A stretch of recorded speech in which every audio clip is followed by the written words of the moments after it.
Preste muchísima atención a la nota que nos trae Gisela Becerra. Las leyes son importantísimas, pero estas no funcionan si es que no están reglamentadas, debidamente reglamentadas. Por ejemplo, en el sector salud hay 60 leyes sin reglamentación, Fer.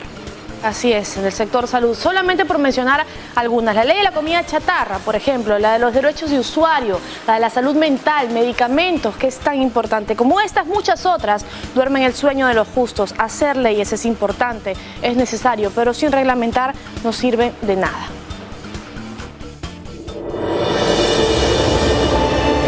Leyes sin reglamento. Normas que son prácticamente letra muerta. Títulos pomposos aprobados en muchos casos tras intensos debates en el Congreso de la República y que incluso recibieron el apoyo del mismo presidente de la República, como la Ley de la Alimentación Saludable para Niños, Niñas y Adolescentes, conocida como la Ley de la Comida Chatarra, que debía reglamentarse en los 60 días siguientes a su promulgación. Han pasado casi 2 años desde mayo del 2013 y nada. Porque lo único que se tenía que hacer era, en el caso de la ley de alimentación saludable, era fijar parámetros, o sea, qué se considera como comida muy dulce, salada o grasosa, y para que se informe al consumidor en las etiquetas y el consumidor decida si no compra o no compra. Esta ley busca combatir los malos hábitos de alimentación y consumo, sobre todo hacia un sector tan vulnerable. Pero su reglamento, al parecer, no es prioridad para el Ejecutivo. Ya es muy común ver a niños de 3 o 4 años diabéticos. Antes la diabetes era una enfermedad que se contraía cuando uno pasaba los 40, 50 años. Ahora los bebitos tienen diabetes, ¿no? Pero existen otras normas referidas a nuestra alimentación que tampoco fueron reglamentadas. Bueno, tenemos el caso del Código de Protección y Defensa del Consumidor, cuyos artículos 36 y 37 tendrían que haber sido reglamentados. El 36 está referido al etiquetado de grasas trans, en el cual en cada alimento se debe indicar qué porcentaje, si tiene o no tiene y qué porcentaje de grasas trans hay. No hay ese reglamento. En el artículo 37 está referido al etiquetado de alimentos que tengan componentes transgénicos. Es decir, se tendría que etiquetar e indicar al consumidor que este alimento tiene o no tiene. Tampoco se ha hecho. Los peruanos estamos comiendo transgénicos y hasta ahora no se etiqueta, y eso es una vergüenza, porque tendría que etiquetarse, porque tenemos derecho a saber. En el sector salud existen más de 60 leyes pendientes de reglamentación, como la Ley de Derechos de los Usuarios de los Servicios de Salud, iniciativa ciudadana que logró reunir más de 70.000 firmas. Han pasado 5 años desde su promulgación y pese a que el reglamento está listo en el Ejecutivo, no lo firman. Porque establece, por ejemplo, el procedimiento para la atención de emergencias, que es un problema en todos los prestadores nacionales.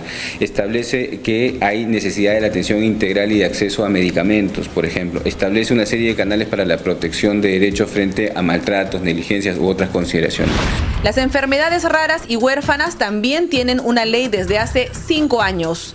Las personas que las padecen deben asumir altísimos costos para sus tratamientos. Como todas las anteriores normas, no ha sido reglamentada. Bajo una lógica de solidaridad, el Estado tiene la obligación de atenderlas, pero ello no ocurre para la mayoría de los casos. La ley establece que en el Perú la atención de enfermedades raras es de interés preferente para el Estado peruano y manda una serie de consideraciones en financiamiento, en acceso a medicamentos, en formación del personal de salud, en la adecuación del sistema, tanto el SIS como de salud. Por ejemplo, solo el caso de hipertensión pulmonar para una persona le significa 14.000 soles al mes su medicamento, ¿no es cierto? Multipliquemos por 700 personas que tienen hipertensión pulmonar en el país, necesitamos 9 millones de soles al año solo para hipertensión pulmonar. ¿Cuánto ha dedicado el Ministerio de Salud en el año pasado para las enfermedades de alto costo y raras? 6 millones. La Ley de Atención a Personas con Problemas de Salud Mental y la Ley de Protección de Personas con Trastorno del Espectro Autista tampoco cuentan con reglamento. La Ley General de Medicamentos espera la promulgación de directivas para el registro de medicinas biosimilares, cuyos costos son menores, sobre todo para el tratamiento del cáncer.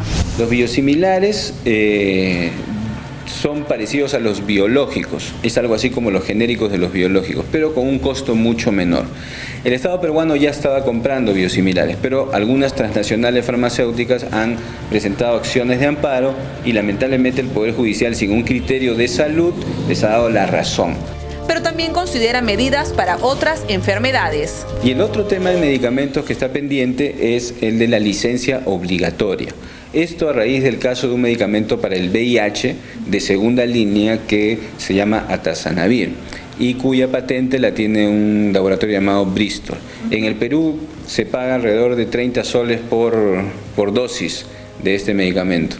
Al laboratorio, el Estado peruano le paga. Al cambio, en Bolivia cuesta 2 soles, en Colombia 4, en Argentina 7, en Brasil 9, 10. Es decir, nadie está pagando por este medicamento los costos elevados que en el Perú se está pagando. Estas directivas esperan la firma del presidente de la República. Otro reglamento que lleva más de 5 años en espera es el de la Ley de Financiamiento del SIS, debido a que no se cuenta con el estudio actuarial. Es decir, el documento que indica el monto por persona que se necesita para su atención, cuyo fondo debe entregarlo el Ministerio de Economía. Pero también ocurre que no solamente las leyes no cuentan con reglamento. Lo peor es que las que lo tienen no estarían cumpliendo, como la ley de moratoria de transgénicos, durante 10 años. Entonces, por ejemplo, en estos 4 años que han transcurrido, ya se deberían haber adoptado controles fronterizos para que no estén entrando estas semillas transgénicas que están entrando como Pedro por su casa, ¿no? Entonces ahí tienes un ejemplo y está en juego nuestra biodiversidad. El Congreso también tiene en agenda desde el año pasado las modificaciones al Código del Niño, Niña y Adolescente, que busca garantizar los derechos de infantes y adolescentes, considerando además los recientes casos de violencia a los menores de edad, protagonizados por los mismos padres. La preocupación central está en torno al dictamen de mayoría. El dictamen de mayoría no prohíbe de manera expresa la violencia hacia los niños, no prohíbe ni el castigo físico ni la violencia sexual. Al no existir una prohibición expresa del castigo físico y humillante, tú abres la puerta para que la relación de violencia hacia los niños no solamente se legitime legalmente, sino que siga siendo aceptada social y culturalmente. Leyes que fueron aprobadas en muchos casos luego de largas discusiones al interior del Pleno del Parlamento han quedado ahí. La preocupación por su promulgación se termina en ese momento, sin pensar que existen miles de personas que esperan tener una mejor calidad de vida o que desean un futuro mejor para sus hijos, porque ese es el fin de las leyes, que podamos convivir de la mejor manera.